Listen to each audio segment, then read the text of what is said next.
Hello, everyone. I am Deb Scher, Artistic Director of Avaloch Farm Music Institute, and I am absolutely delighted to welcome you to Made at Avaloch, our new series created to celebrate the variety and excellence of the work Avaloch has supported. Each event will highlight one or two projects and will include discussions with musicians about process, as well as recorded performances of completed work. So far, Avaloch has hosted over 1,000 musicians in hundreds of groups and including dozens of composers. We hope you enjoy the diversity and depth of the genre and approaches to the creative process which will be presented here. Before we begin, however, I would like to thank a few people. First, our administrative team, Mason Donovan and Jenna Hall. Second, our musical team, Hannah Collins, Mike Compitello, Katherine Dowling, who joined me in creating these events. And last but certainly not least, Fred Tauber, without whose generosity the vision and inspiration of Avaloch would never have come to be. So thank you for joining us for this ongoing celebration of creative work made at Avaloch. Hello and welcome. I'm Katherine and I am so privileged to be here with Amy Hillis and Meagan Milatz. We're going to be sharing some incredible music and some beautiful Christmas stories today. So welcome Amy, welcome Meagan. I'm so happy to have you here to be speaking together. I invite you to introduce yourselves and tell us a little bit about yourself. Perfect. Well, my name is Meagan Milatz. I'm a pianist and I'm based in Montreal, and I've had the pleasure of working with Amy since I think 2011 was our first time that we started working together a little bit. We knew each other from Saskatchewan. We were both born and raised there, but had never really played together. And so the first time was in Montreal, where we were both studying at McGill at that time. And our duo just became kind of a more serious thing over the past few years when we really became Meagan and Amy and applied for this pan-Canadian tour that we did this past year.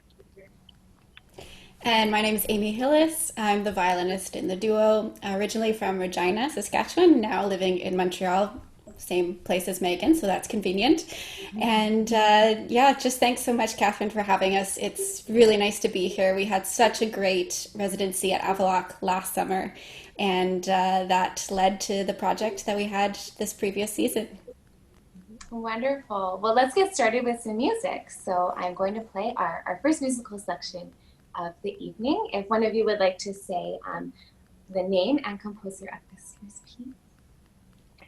Perfect. So this piece that you're about to hear is a piece very special to Amy and I, and it is called Alba by Vancouver-based composer Jocelyn Morlock.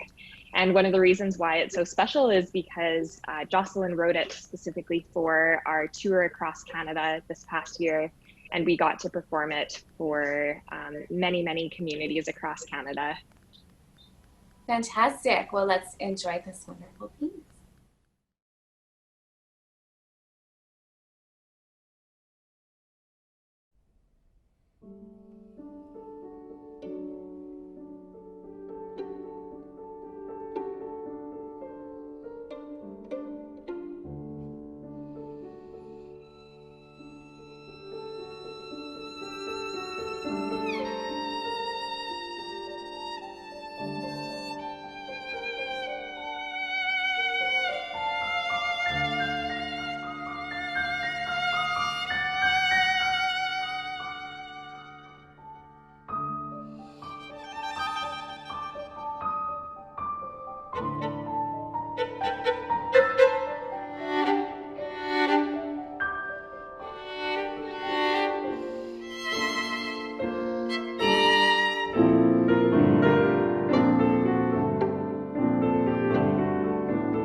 Wow, bravo. What a beautiful performance, beautiful video. Thank you so much for that. I will definitely link to Jocelyn, the composer, in the comments so that everyone can explore more of her work. So I invite you now to please share with us some more about this, what sounds like a really exciting project. Please tell us all about it. Well, first, maybe we should just say a little bit more about Alba because, as Meagan said, it was commissioned for this tour, which we will be describing a little more in detail, the Pan-Canadian Partnership Tour. And Meagan and I, when we were deciding who we wanted to commission, we wanted someone that would represent who we are, but then as well, someone we felt could really give a voice that represented Canada. Obviously, one person can't represent the diversity that is Canada, but we thought that Jocelyn was a great match for both who we are, because she's actually from Manitoba originally. She's from St. Boniface in Winnipeg. And so all three of us are prairie girls. And actually, by coincidence, she decided to write a piece called Alba, which in Spanish, the word Albe, A-L-B-E, means dawn. That was her inspiration for the piece.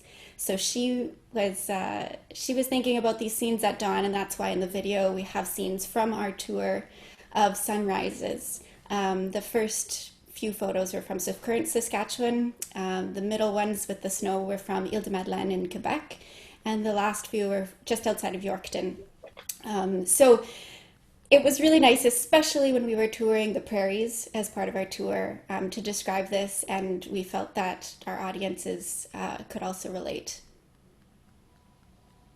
Yeah, exactly. And just one other thing about that, it was kind of fun along the way because, as Amy was saying, and as you saw in the images throughout the video, we saw a lot of beautiful skies along the way. And having grown up in Saskatchewan, for me on a farm, and for Amy also in Regina, it's very flat, as you also know, Katherine. And you get to just these incredible views of the sky, and that was inspiring to see everywhere we went along. So you saw kind of a different sky image everywhere in Canada, and then we got to bring this piece based on the sunrise all over Canada as well. And it was really cool because we got to work with Jocelyn on this piece a little bit when we were in Vancouver for a concert there in October. And it was really neat because she gave us sort of even more inspiration about specific aspects of the sunrise, like the bug sounds that you might hear. And so just having that, especially for me, that was kind of a turning point, was when she pointed out not only the images of a sunrise, but also the sounds that come along with it. And just to hear the crickets or the birds, kind of all of the little sound effects that you hear in Alba, and associate those with nature and with kind of the waking up of the day. Beautiful. So I'm hearing about this Pan-Canadian tour, which of course I know all about, being a friend and fan of both of you. But I'd love for you to share with our broader Avaloch community a bit more about that project. Yeah, so it was a project that was a few years in the making. We first started the idea for the project in 2017. And to be fair, the whole project was a idea baby of 3 organizations, and then we as artists brought what we wanted to it. So those 3 organizations were touring organizations in Canada who are dedicated to promoting artists in new parts of Canada that they haven't toured before. So that's why their names represent that. For example, one of them is called Prairie Debut. This is for an organization that gives artists the chance to have their debut on the prairies. And for us, being from Saskatchewan, we had already performed in Saskatchewan before, but we had never performed in Alberta as a duo, BC as a duo, the Territories as a duo, and even actually Manitoba we hadn't performed before. So that was fantastic that Prairie Debut gave us those opportunities. Then there was Debut Atlantic, very similar, but that's for the maritime provinces. We got to tour New Brunswick, Nova Scotia, Prince Edward Island, and Newfoundland and Labrador. Fantastic, beautiful places, amazing, friendly communities, true maritime hospitality. And then finally, Jeunesses Musicales Canada, which is sort of the French organization. They are based out of Montreal, but they actually tour their artists extensively in Quebec, but then also we went to Ontario and Vancouver with them as well. They presented our Toronto and our Vancouver shows. So all three of these organizations gave us this tour that allowed us to travel to all 10 Canadian provinces and 3 territories. Unfortunately, our territory portion got cut short because of COVID, but we're hoping that that territory tour will happen in the coming years. And we had 50 concerts scheduled as part of the tour. We performed, I believe, was it 42 Meagan before it got cut short. And yeah, so basically maybe Meagan, you should speak about what we contributed in terms of the idea of the tour, what we thought we could bring to the pan-Canadian idea. Sure, yeah. So this was a tour that we had to apply for and do a live audition for, but it was not only the audition of the performance itself, but also our program concept and the way that we presented works. That was all part of the evaluation process in the tour. That was presented by these 3 organizations that Amy just described. And so I remember just kind of brainstorming as we were thinking. We knew we wanted to apply, but we didn't know exactly what program we wanted to present to people across the country. And we just ended up kind of falling upon an idea that was in fact very, very obvious in the end. And that was to just embrace the whole concept of pan-Canadian and to use this opportunity to showcase Canadian works that we felt would really speak to audiences and give a good sense of a little bit of a hint of the Canadian classical music world. And in order to sort of make these Canadian works shine, we decided to pair each one with an influential, more traditional composer. So for instance, with Jocelyn's piece, we asked her who her inspirations had been, and she said one of the reasons why she went into music and not in science was because she saw the movie Amadeus, and that basically changed her life. So she decided she had to be a composer from that moment on, and it was perfect because I studied forte piano quite a bit during my studies at McGill, and Amy and I have worked on some Mozart before, and we both had decided we need to have some Mozart on this program. And so it ended up being just, again, a perfect fit with Jocelyn. So she wrote this piece with Mozart in mind. And I can still remember, we gave technically its premiere was at Avaloch at one of the Friday sharing concerts. And I can still remember it was one of the fellow residents, Rebecca and Anthony. I can't remember Rebecca's last name, but she spoke to us after we performed that alongside a Mozart sonata, and she sort of pinpointed that it was perhaps the connection to Mozart was not so obvious from a technical standpoint, but more just in the spirit of Mozart. And that was something that I think I know I personally carried with me in trying to present this connection to Mozart to our audiences across Canada. Was don't listen for the little technical things necessarily. There was a connection there, but it's not so audible, particularly for those who don't know necessarily technical music things that don't matter anyway. And it's more about the spirit of Mozart. And I remember Rebecca giving this one fantastic term, fanciful. And I think that's exactly it. Morlock, Jocelyn's piece, it has this sort of fanciful spirit to it that I think Mozart also captures in a lot of his music. So that was neat. So not only did we present Jocelyn Morlock's piece, but we also chose other works we tried to choose works from different regions of Canada. And so we had Jocelyn from Vancouver. We also had a piece by a dear friend of ours, David McIntyre, from Saskatchewan, who I remember learning some of his solo piano pieces growing up, working on them with my former teacher, Cherith Alexander, extensively in Saskatchewan. And I also remember going to David's place a couple of times as a very young person and meeting him then and being a little bit starstruck. And so it was really neat to be able to have this opportunity to acknowledge David and his role in sort of my experiences with new music from Saskatchewan when I was younger, and to be able to now take that music across Canada. So we had David's piece that we presented alongside some Shostakovich preludes, just after discussing with him his own influences for his sonata. And then we had a Quebec composer, of course, André Mathieu.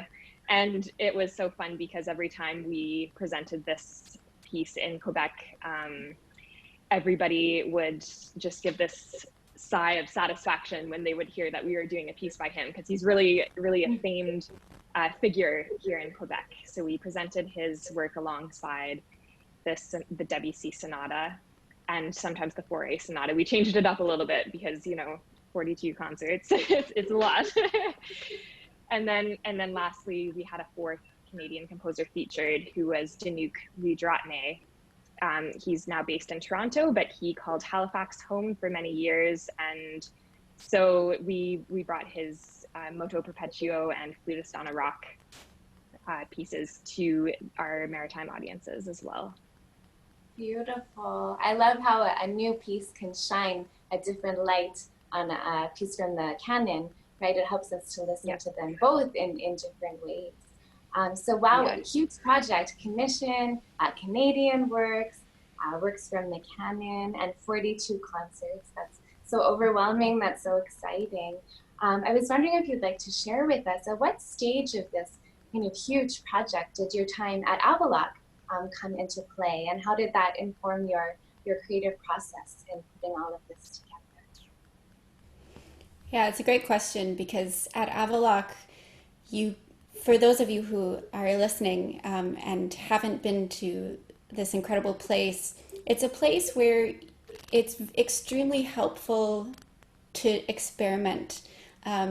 You have this time, you have this space, you have all the resources you would need, including a beautiful piano in our case, audience members who are forgiving but also extremely helpful, like Meagan was referring to when Rebecca Fisher gave us some incredible advice, and she wasn't the only one. And so we actually went to Avaloch we had 2 of the sonatas already recorded, but otherwise all of our repertoire, no, maybe 3, including Debussy. I'm thinking the Mathieu, the McIntyre, and the Debussy were all recorded, right, Meagan? So we had those well rehearsed. But then every other piece, so we had a piece by Rhapsody by Bartók. We had 5 Shostakovich preludes, Fauré Sonata, this new piece, commissioned piece by Jocelyn, Alba, and what am I forgetting here, Meagan? Well, we worked a bit on the B-flat major Mozart, which is and all the Mozart sonatas. Yeah, exactly. Right. So we toured with like 4 different Mozart sonatas. Yeah. So, and we had only recorded one of them. That's right. Yeah. So basically, we went to Avaloch, and we had both of us quite a busy summer up till then. We went to Avaloch last August for a week, so we hadn't seen each other for the entire summer, and our tour was supposed to start beginning of September. So we had a lot of repertoire to rehearse. And what was, I think, maybe even more important was we wanted to make sure that our idea made sense in practicality, these connections, but these pairings. So Shostakovich, McIntyre, even though we knew McIntyre's piece super well, we didn't know if the connection would come across. So Avaloch came at a point when, yes, we had learned our individual parts, but we had never put them together for the majority of our tour repertoire. So it gave us the space and the time to do that without, worrying about what we're going to eat for lunch, because we knew we were going to have the most delicious lunch we've ever had, and we wouldn't have to lift a finger, because that's how Avaloch Farm works. And without worrying about the snack, because we knew Diane would be bringing us beautiful home-baked chocolate chip cookies at about 3 p.m. So all those things taken care of, we have this incredible space to just work on this repertoire. And then, as Meagan said, we also had time to test it. I know we performed for Deb. She gave us some great feedback on the pairings. Deb is one of the leaders at Avaloch. Katherine, you should tell me her exact title. I just know her as an amazing person. Well, that's everyone's experience with Deb, of course. She's our artistic director, and she's a fountain of musical knowledge, and she's just a really tremendous person. We love you, Deb. Yes, so thank you, Deb, and then of course everyone that we performed for during this sort of Friday concert. It was, again, really helpful not to tell us, well, you could work on that passage more, but more to tell us, well, I really heard Shostakovich in this part of the McIntyre, so maybe focus on that when you're introducing it. And that's information that's totally invaluable, because then when we take it on tour, it's nice too when musicians give us feedback, because they are really able to articulate it, whereas sometimes a layperson totally understands the connection, but they aren't as experienced in articulating what we need to do to make it even more vivid for them. Whereas musicians, because they've lived and breathed the same problems we have, they can give us that feedback. So it's an invaluable experience being there. Yeah, it's amazing to have that cross-pollination of ideas with peers who are from different parts of the world and different parts of their career. It is really beautiful experience. So I keep hearing you say recording, and I know that an album was also part of this tour experience and these wonderful musical pairings you're referencing. I'd love to hear a little bit more about that, though of course I have the album and I love it. So I'm asking for the benefit of all your new sounds in the broader Avaloch community. Cool, yeah. So Amy and I had the opportunity to put an album out in celebration of this tour in a way, and also in a celebration of our own sort of backgrounds as performers and as a duo. And so we were working on this album. It's called Roots, and it came out in September of 2019, just right before our tour. And it includes a lot of the repertoire that we toured with, some of the David McIntyre that I referred to earlier, as well as some Mozart, Debussy, André Mathieu, and also some repertoire we had worked on while specifically Amy was doing a residency in Paris, and I had joined her there just for about a week right before our Pan-Canadian tour audition. And we worked there on Messiaen's Theme and Variations piece, so that is also on the album. And it's called Roots just because it has, yes, the Saskatchewan heritage with David McIntyre, and also some of our own, our personal experiences with music, for instance, in France, showing those connections between Quebec's André Mathieu and the styles of Debussy and Messiaen. And also then the Mozart with the sort of historical performance backgrounds in there that we both have. And so it was such a pleasure to do this album with Amy, and we had an amazing team. There was a wonderful producer, Martha DeFrancisco, who we had both gotten to know at McGill, and she was just absolutely incredible. And she produced half of the album, and the other half was produced by Ephraim Hahn, who was a student at McGill at the time and is now doing amazing things in Germany, I think. So yeah, that was very fun. And we did an album launch as well just before we went on tour. And that was a moment, I would have to say, where it was, I think, perhaps the first time that we had performed most of the Canadian works on our Pan-Canadian tour program. And I remember feeling actually quite emotional at that particular concert, just because it sort of hit me how proud I was of these Canadian works.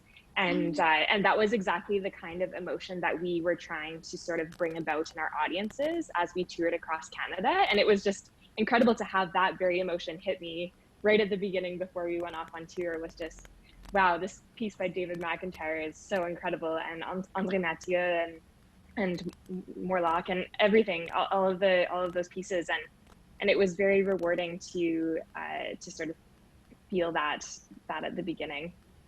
And it was neat. I'll just sort of, this is a bit of a tangent now from your original question, but that's okay.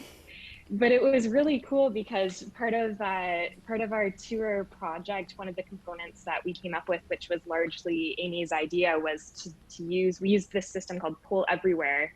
And we polled our audiences in real time. We had sort of a projector at every venue that had the capability, and we would project these questions at the end of the concert to sort of try to break the barrier between performer and listener a little bit, and have fun with the audience a bit, and that got more and more fun. But one of the questions that we would always ask was basically what piece on the program moved you the most, essentially what your favorite piece was. And I would say pretty consistently across the board, it was very often one of these Canadian pieces. It wasn't Mozart. So it was it was neat, because sometimes you have the stigma that we deal with as performers of classical music, that with contemporary music, if there's too much on the program, people won't come or they won't enjoy the program. But yet it was really fun, because we realized how much that is not the case, and how these Canadian pieces, depending on which ones you choose and how you frame them and everything, but if they're framed in a way that makes them understandable, then they can actually speak more to our audiences these days than even a Mozart sonata, which of course we all find beautiful, but it was just really kind of neat to get that affirmation from our audiences as well. I'm sure I voted for Mozart in all confession at your concert, but they're all extraordinary pieces, absolutely. So I know now everyone is so excited to hear more. So I think up next we have some Shostakovich, as well as the first movement of David McIntyre's Violin Piano Sonata. Right? Am I right about that? Awesome. You are absolutely right. Great. So let's listen to that now. Thank you so much.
Fantastic. Thank you so much for those performances. I'm having so many wonderful memories of hearing your recital on your portion of the tour.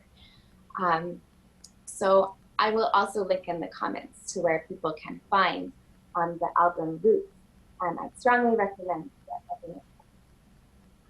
So I know things are a little vague in our position right now, but I invite you to share any future or upcoming projects for your ensemble or individually.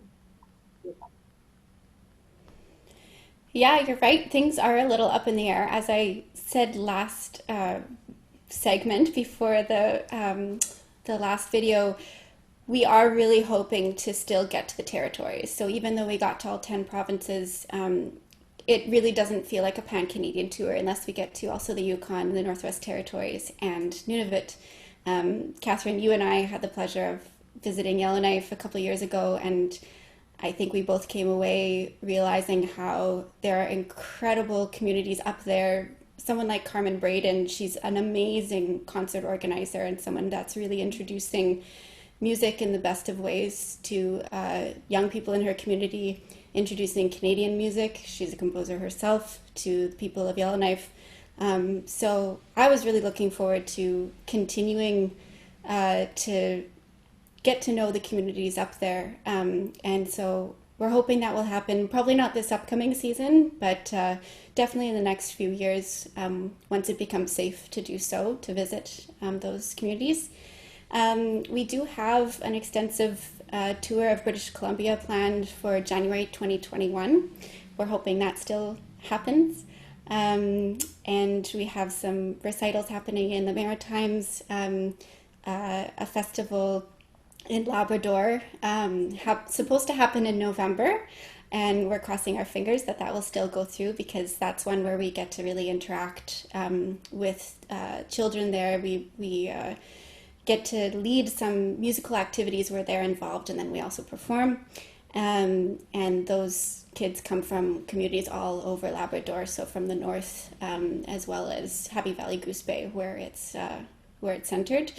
And yeah, and then we had some recitals scheduled for later in the season in Nova Scotia. So again, crossing our fingers, those are our plans, but we'll see what happens. Absolutely. Oh, I really, really hope we are all safe and well and able to continue with projects such as those sooner rather than later. Well, I want to thank you both so much for taking your time to put together these beautiful videos and for joining me in conversation. And of course, I also thank you from the broader Avaloch community for having your Avaloch Farm experience be part of this really broad, exciting adventure of your Pan-Canadian tour. It's wonderful to have an Avaloch thread running through that project. And just thank you both so much, and all of my very best wishes for the upcoming season and beyond. Be healthy and well. So thank you very much, Meagan and Amy. Thank you, Katie, and to everyone at Avaloch. That was a life changer, really, that experience there. It was only a week, but it felt like so much more. So we have great memories, and it really set us off for the year that we just had. So we're very appreciative. Yes, thank you to Mark, Deb, everyone for putting this together. Katherine, you're awesome. It's so nice to see you. And go Saskatchewan. 3 Saskatchewan women just killing it over here. So that's awesome. Yeah, and thanks to Cheng² Duo for sharing this time with us. Welcome to the second portion of this presentation. I am so privileged to be here with Bryan and Silvie Cheng, who have spent a number of residencies at Avaloch. And I invite you now to introduce yourselves and to share with us a little bit about your ensemble. Hi, it's so nice to be here with Katherine today.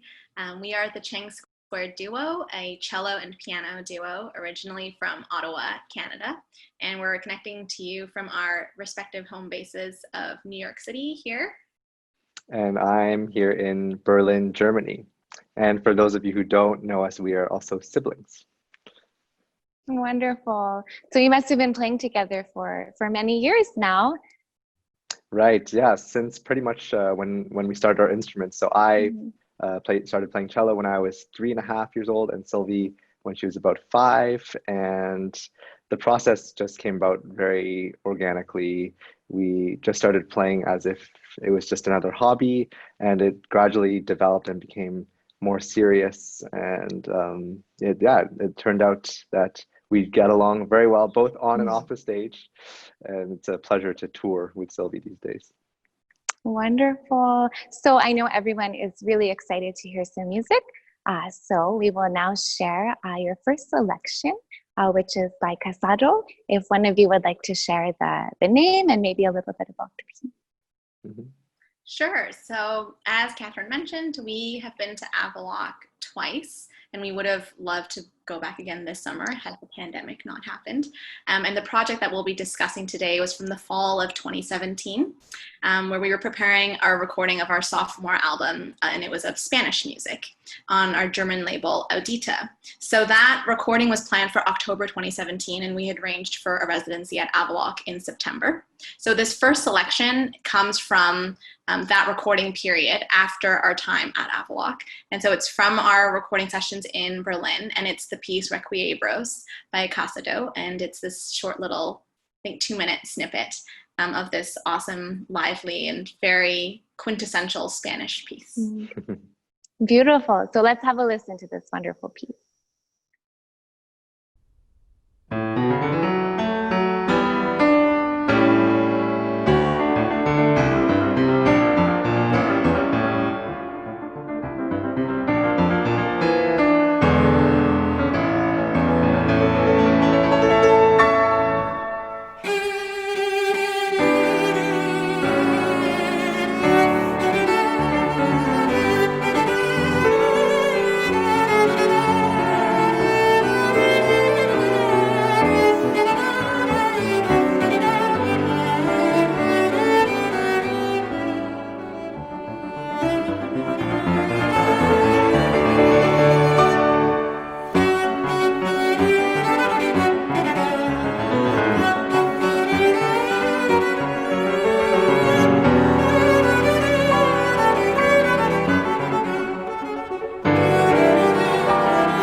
Thank you so much for sharing that beautiful performance with us. And the video is gorgeous too.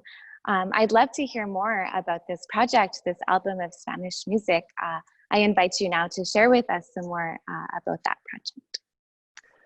Yeah, so this album was especially fun to put together because it's a wonderful mix of original pieces for cello and piano, as well as transcriptions done by other well-known cellists or composers, and some of our own original arrangements, which we worked on at Avaloch. And we really love Spanish music because of its soul and the folk-inspired elements that speak so deeply to every human, really. And in creating some of the original transcriptions, we listened to a lot of the original versions. For example, the Siete canciones populares by Manuel de Falla, which were originally written for voice and piano. So I tried to very much emulate the vocal inflections that would have been there had a singer been singing it. And as many people say, the cello is the instrument that's closest to the human voice. So it felt very natural to do so. But there's certain times where Silvie is emulating a guitar or castanets, and all of that we wanted to come through as authentically as possible. We actually also traveled to Spain earlier that year, kind of as a research project. Where we got to see a lot of flamenco live and really kind of soak in the culture. Because for us, I think what makes music making so fascinating is that it is, every time we delve into a new culture, it's like delving into a new language and a new way of interpreting our instruments even. In that a lot of this music, I'm imitating different textures that don't normally perhaps come across in other music. And this album is actually part of a trilogy of albums that started with a French album, then the second one was Spanish, and the third one was Russian music.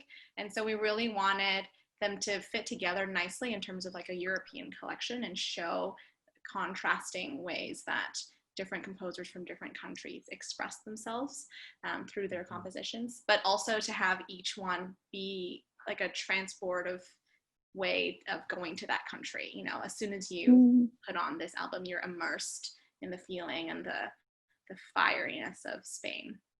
Right. What a beautiful concept. I will link in the comments for all of everyone joining us this evening so they can see where to purchase these albums, because I'm sure you'll have many, many people, not only me right now, who are very excited to hear all three. And we have another performance lined up now, and this was an informal performance while you were at Avaloch, and I believe this was from that 2017 residency. Yeah. Wonderful. So I will share that now. Thank you.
Oh, that brings back so many wonderful memories for me. All of these informal sharing concerts in our beautiful dining room.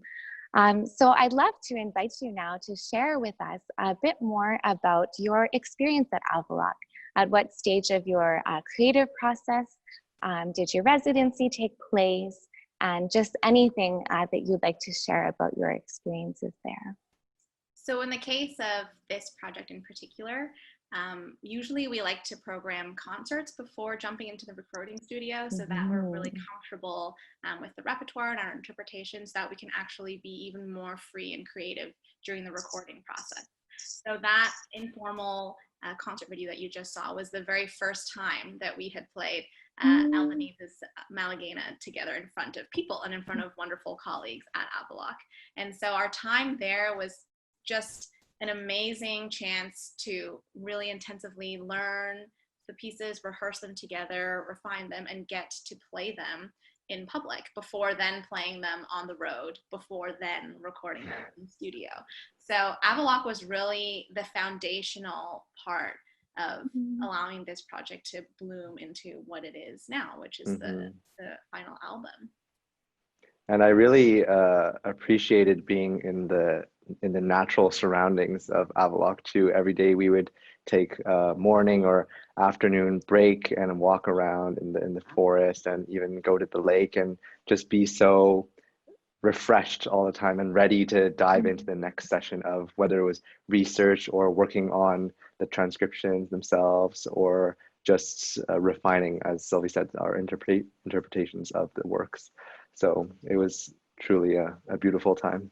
And I think we got into a nice routine of like work hard, play hard, in that, you know, thanks to Chef Pete's amazing meals, we would wake up and have breakfast, and we'd make a giant mug of tea. And then we kind of just settled into this routine where during the mornings we would practice separately. So I would go to the studio where the piano was, and Bryan would go to our suite. And then we'd have a chance with our own instruments just to really study our own parts and get to know things. And then after lunch, sometimes we'd play ping pong or go for a walk, as Bryan said, and or frisbee with the artists. That's true. Yeah, we'd really get to have a chance to hang out with whoever was there at the same time as well. And then the afternoon would be our intensive kind of duo rehearsal time. And then in the evening, I know that after dinner, Bryan always loved playing pool. So that was what we did together. And then oftentimes we'd run through things as if it was performance at night, or we'd attend other people's informal concerts. So it really was this amazing focused retreat, I guess you could say. And I think it's hard as musicians these days, where we're so used to juggling many hats at the same time. I know that I personally am, you know, recording and teaching and performing, and we're just so used to doing everything that it can be hard to set aside time in our daily lives where we say, this week I'm just going to focus on solely this project, and not be trying to plan weeks or months ahead. I think that's what the beautiful thing about Avaloch is. It's kind of like setting an intention, as we do in yoga practice or meditation, where you sit and you allow yourself to have that space to really delve into one specific project. And that's what makes us so grateful, I think, for Avaloch to give us the opportunity to carve that time out in our lives. And I was just speaking with some of my European friends the other day about Avaloch and how unique it is. I don't think there's any other place in the world that's really offers something so all encompassing as Avaloch, really. And yeah, my European colleagues were just so impressed that such a thing exists, you know, that's so helpful for artists who are embarking on whether small or big projects, who can just be super focused for a given amount of time. And afterwards, it just feels incredible, like you've achieved so much. Yeah, in 5 days or something. Yeah. Really a magical oasis on earth. Yes, it's so true. I mean, I really feel the same way. Like, I think it's unique globally. I don't know of anywhere else where artists are given that kind of support to do that kind of learning. And thank you also for that wonderful kind of day in the life sharing. That's so, again, wonderful memories for me, and I'm sure a beautiful introduction for people who have not yet been there. So I will turn now to a bit more music. I believe this is de Falla up next. another performance off of your Spanish album. If you'd like to share a little bit about that piece before we play it. Yeah, so this is actually a lullaby that De Falla's mother sang to him when he was a young child. And it's just a very beautiful, simple melody, but so haunting. And it always touches us when we play it. And I actually got to go to Falla's house during our trip and play his piano and put his glasses on. He has glasses kind of like Schubert. And so it was really fascinating just to kind of be able to step in his shoes and look around and imagine that environment when we were playing and recording this piece.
Well, thank you so much, both Bryan and Silvie, for taking time to speak with me today to share about your projects and about your experiences at Avaloch. And of course, on behalf of the broader Avaloch community, I thank you both so much that Avaloch has been a part of your musical journey in recent years, a part of your creative process. That's a huge privilege We're so happy all to of be us part at of the Avaloch. Avaloch family. Thank you, and we can't wait to be back. Yeah.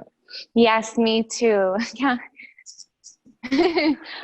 So to sign off this evening, in addition to being incredible musicians, Bryan and Silvie are also both incredible photographers, I've learned, and we have a wonderful compilation of photos from their experiences at Avaloch. So we're going to end with that.